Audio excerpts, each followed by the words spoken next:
Hello વિદ્યાર્થી મિત્રો, આજે આપણે ઇન્ડિયન એસ્થેટિક્સ વિશે ભણીશું.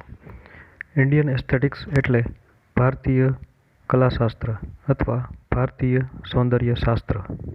આ પેપરમાં આપણે 4 સબ્જેક્ટ્સ ભણવાના છે: રસ, અલંકાર, ધ્વનિ અને વક્રોક્તિ.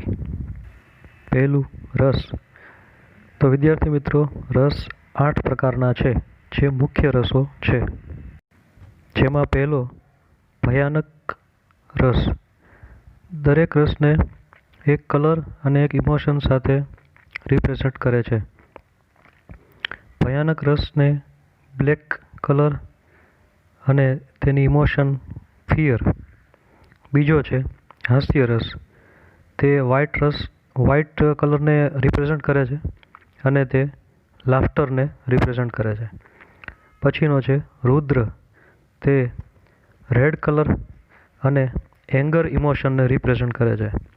પછી છે અદ્ભુત, જે યલો કલર અને વન્ડર ઇમોશનને રિપ્રેઝન્ટ કરે છે.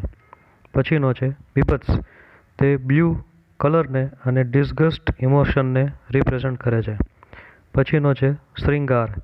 તે ગ્રીન કલરને અને લવ ઇમોશનને રિપ્રેઝન્ટ કરે છે. પછીનો છે વીર. તે ઓરેન્જ કલરને અને હેરોઇઝમને રિપ્રેઝન્ટ કરે છે. પછીનો છે કરુણ. તે ગ્રે કલરને અને કમ્પેન્સેશન ઇમોશનને રિપ્રેઝન્ટ કરે છે. આમ કુલ 8 રસ છે. આ ઉપરાંત પણ વિદ્યાર્થી મિત્રો, તમને જાણવાની ઈચ્છા હોય તો વધુ એક રસની શોધ, રિસર્ચ થયું છે, જેનું નામ છે શાંત રસ. તે 9મા રસ તરીકે ઓળખાય છે અને તે વ્હાઇટ કલરને રિપ્રેઝન્ટ કરે છે અને તે ક્વાયટનેસ અથવા કામનેસ. વિદ્યાર્થી મિત્રો, સારા સાહિત્યમાં 9 રસની પ્રાપ્તિ થાય છે. આ ઉપરાંત પણ હજુ 2 રસ છે, જેમના નામ વાત્સલ્ય અને ભક્તિ રસ છે. એમ કરીને કુલ 11 રસ થાય છે. રસનું સાહિત્યમાં ખૂબ જ મહત્વ છે. રસ વિના સાહિત્ય એકદમ નીરસ બની જાય છે અને જો તેમાં વિવિધ રસો ભેળવવામાં આવે તો સાહિત્ય સુંદર બને છે. આ રીતે જે સાહિત્યમાં એકથી વધુ રસો અને જો તમામ રસો આવતા હોય તો તેમાં વિદ્યાર્થીઓને અને વાચકોને રસ પડે છે. In this way, રસ, which means interest, is very important in literature. હવે બીજું છે અલંકાર, જેને ઇંગ્લિશમાં ફિગર્સ ઓફ સ્પીચ કહે છે. આમ જુઓ તો ઘણા બધા અલંકાર છે, પરંતુ તમારે મેઇન ફિગર્સ ઓફ સ્પીચ પર ફોકસ કરવાનું છે, જેમ કે મેટાફોર, સિમિલી, પર્સોનિફિકેશન, હાઇપરબોલ, એટસેટ્રા. એટલે કે સિમિલી એટલે કે ઉપમા, મેટાફોર એટલે કે રૂપક, પર્સોનિફિકેશન એટલે કે સજીવારોપણ અને હાઇપરબોલ એટલે કે અતિશયોક્તિ અલંકાર. અલંકાર એટલે ઘરેણું. જેમ માણસ ઘરેણાંનો ઉપયોગ કરે છે, એવી જ રીતે ભાષામાં પણ ઘરેણું કહેવું હોય તો અલંકારને. ભાષામાં અલંકારનો ઉપયોગ કરવાથી ભાષા એકદમ સુંદર બની જાય છે અને વિદ્યાર્થીઓને વાંચવી ગમે છે, વાચકોને તેમાં રસ પડે છે, જેથી વિવિધ અલંકારોનો ઉપયોગ કરવો જરૂરી બને છે. હવે આપણે જોઈએ કે અલગ અલગ અલંકારનો ઉપયોગ ભાષામાં કઈ રીતે થાય છે. જેમ કે સિમિલી. સિમિલી એટલે કે ઉપમા અલંકાર. હવે ગુજરાતીમાં તો ઘણી બધી વાર આપણે જોઈએ છીએ કે અલગ અલગ અલંકારોનો ઉપયોગ કરે છે. જેમ કે મા તે મા, બીજા વગડાના વા, દમયંતીનું મુખ તો ચંદ્રમા જેવું છે, દમયંતીના દાંત તો દાડમની કળી જેવા છે, નદી બોલે છે, પર્વત બોલે છે વગેરે અલંકારોનો ઉપયોગ આપણે જાણતા અજાણતા ભાષામાં કરતા જ હોઈએ છીએ. પરંતુ અહીં એ ધ્યાન રાખવું જરૂરી બને છે કે કયો અલંકાર તમે કેવી રીતે અને કઈ જગ્યાએ ઉપયોગ કરો છો તેના પર તેની સુંદરતાનો આધાર રહેલો છે. આવી રીતે અલંકાર એ મૂળ સંસ્કૃતમાંથી આવેલું છે, પરંતુ અંગ્રેજીમાં પણ તેનો ઉપયોગ કરી શકાય છે. ઘણી બધા અલંકારનો ઉપયોગ કરવાથી ભાષા એકદમ સુંદર બની જાય છે. જેમ કે તમે વાંચેલું જ છે ઘણી જગ્યાએ that trees are dancing, વૃક્ષો નાચે છે. હકીકતે વૃક્ષો નાચતા નથી હોતા, પરંતુ વૃક્ષો નાચે છે, ટ્રીઝ આર ડાન્સિંગ કહીને સજીવારોપણ પર્સોનિફિકેશનનો ઉપયોગ કરેલો છે. એવી જ રીતે બીજું, you are beautiful as moon. એવી જ રીતે હજુ તમને યાદ અપાવું તો all the water of Arabia can not wash my little hands, all the perfumes of Arabia can not sweeten my little hands. Hyperbole અતિશયોક્તિ અલંકારોના છેલ્લા મેં 2 વાક્યો બોલ્યા એ ઉદાહરણ છે. વિલિયમ શેક્સપિયરના પ્લેમાં તમે વાંચેલા હશે અને તમે જાણતા હશો કે આવી રીતે સાહિત્યમાં ઘણા બધા અલંકારોનો ઉપયોગ કરવાથી સાહિત્ય અમર બની જતું હોય છે અને તે વાક્ય કાયમ માટે બધાને યાદ રહી જતું હોય છે. આવી જ રીતે તમારે પણ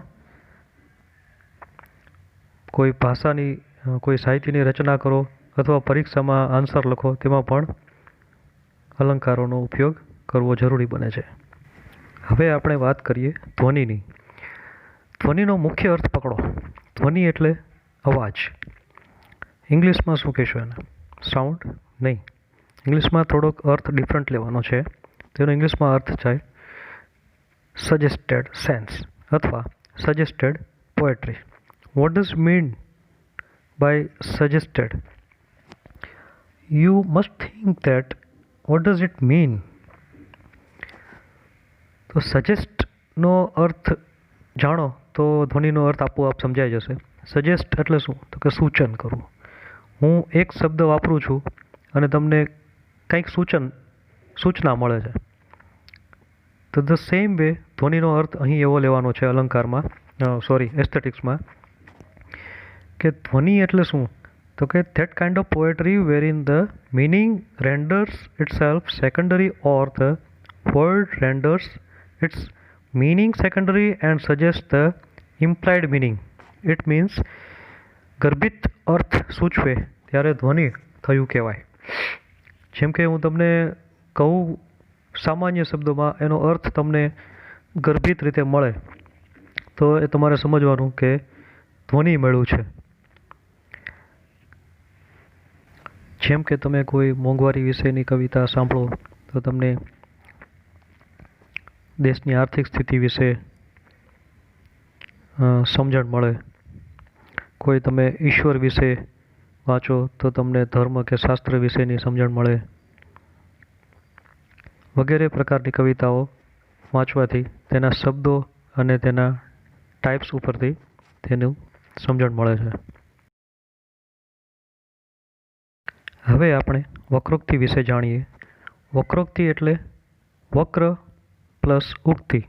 વક્ર એટલે ત્રાંસુ, ઉક્તિ એટલે વચન એટલે કે બોલવું. ઘણીવાર આપણે વાકું બોલીએ છીએ, ત્રાંસુ બોલીએ છીએ, તો એક્ઝેક્ટ એ મિનિંગમાં અહીં નથી લેવાનું, પરંતુ શબ્દ કંઈક ઓર હોય, અર્થ કંઈક ઓર હોય. It means indirect expression. When you get indirect expression in poetry, you get Vakrokti meaning. It means indirect expression. જેમ કે ઘણીવાર તમને એવા વર્ણનો જોવા મળે છે કે તે સિંહ જેવો છે. તો સ્પષ્ટ સમજી શકાય કે તે સિંહ જેવો બહાદુર કે પરાક્રમી છે. પરંતુ ક્યારેક કોઈ એકદમ દુબળો પાતળો માણસ હોય તેના માટે એવું કહેવામાં આવે કે તેનું કાળજું તો સિંહ જેવું છે.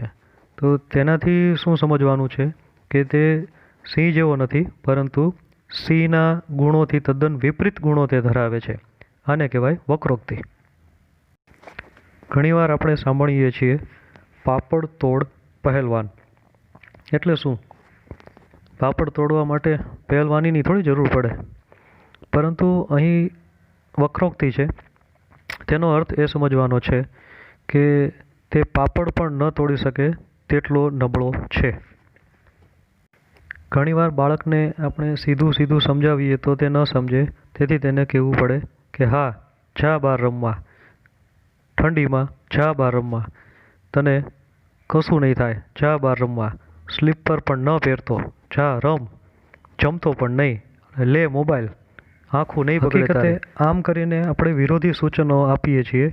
બાળકને આવું કહેવાથી બાળક એક્ઝેક્ટલી આપણે જે એની પાસે કરાવવા માગીએ છીએ તે કરશે, અને જે એના માટે જરૂરી નથી, નુકસાનકારક છે, તે નહીં કરે. તો આવી રીતે સાહિત્યમાં પણ વક્રોક્તિનો ઉપયોગ થતો હોય છે.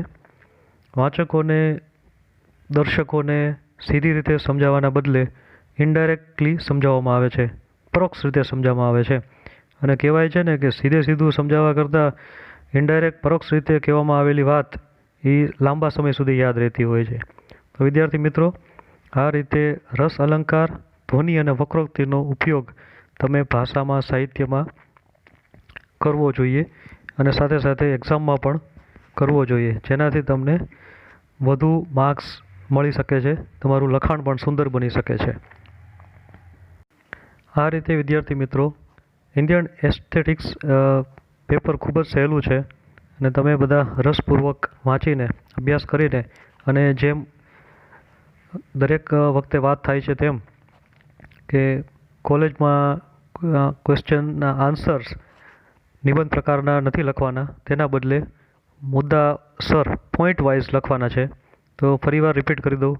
પહેલાં પ્રીફેસ એટલે કે પ્રસ્તાવનાનો પોઈન્ટ લખજો, પછી ત્યારબાદ અહીં 4 ટોપિક્સ છે, જેમ કે રસ, અલંકાર, ધ્વનિ અને વક્રોક્તિ. તો ચારેયના અલગ અલગ પોઈન્ટ્સ બનાવજો, અને તેની અંદર પણ પેટા પોઈન્ટ્સ કરીને તેના એક્ઝામ્પલ્સ લખજો, જેથી પોઈન્ટ્સ વધુ થાય. પોઈન્ટ્સ વધુ થશે એટલે તમને આન્સર્સ, વર્ણનાત્મક ડિસ્ક્રિપ્ટિવ આન્સર લખવાની સહેલો પડશે, અને તેનાથી તમારું લખાણ પણ સુંદર બનશે. તો વિદ્યાર્થી મિત્રો, બેસ્ટ ઓફ લક.